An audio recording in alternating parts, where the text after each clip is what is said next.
大家好，我是海娟，我又来给大家分享美食了。今天做了好吃的甜甜圈，这个方法呀特别的简单，学会我们在家制作，比外边买的还好吃，经济又实惠，关键是自己在家做，特别的有成就感。首先我们准备1斤的普通面粉，加入4到5克的酵母粉，这个酵母粉是选择耐高糖的酵母粉啊，不然它发不起来。4到5克的无铝泡打粉。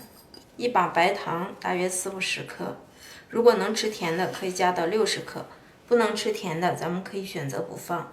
搅匀以后，打入2颗鸡蛋，2颗鸡蛋的量大约在120克左右。然后加入温牛奶220克，边倒边搅拌。这个温牛奶可以换成水，如果加水，可以减少20克或者是10多克的水的量。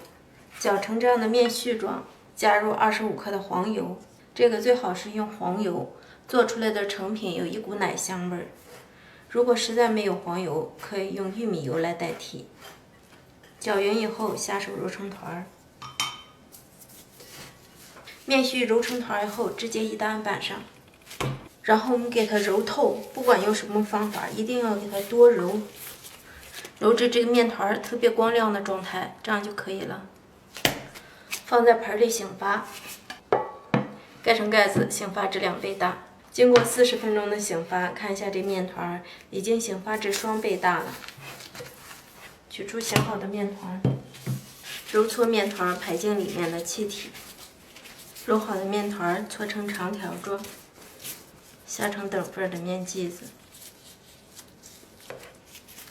取过1份揪好的面剂子，我们由外向里，把边缘叠加到中间的部位。重复这样的动作，搓匀以后剂口朝下，整理成圆形的面剂子，直接压扁，然后擀开，擀成小圆饼，擀成厚度大约在半厘米的小圆饼。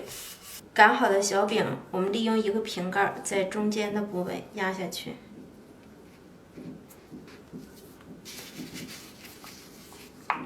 形成一个甜甜圈的形状。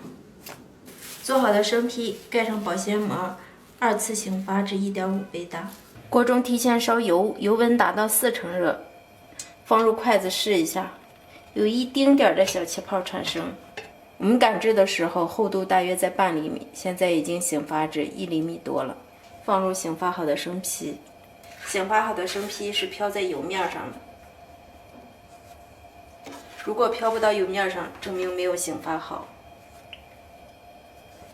生坯放入锅中以后，开中小火慢炸，因为它有一定的厚度，我们还需要表面好看，还得让它内里熟透，一定要中小火。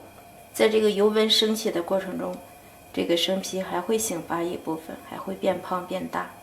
底部炸至2分钟左右，看一下变成这样的金黄色了，我们给它翻面。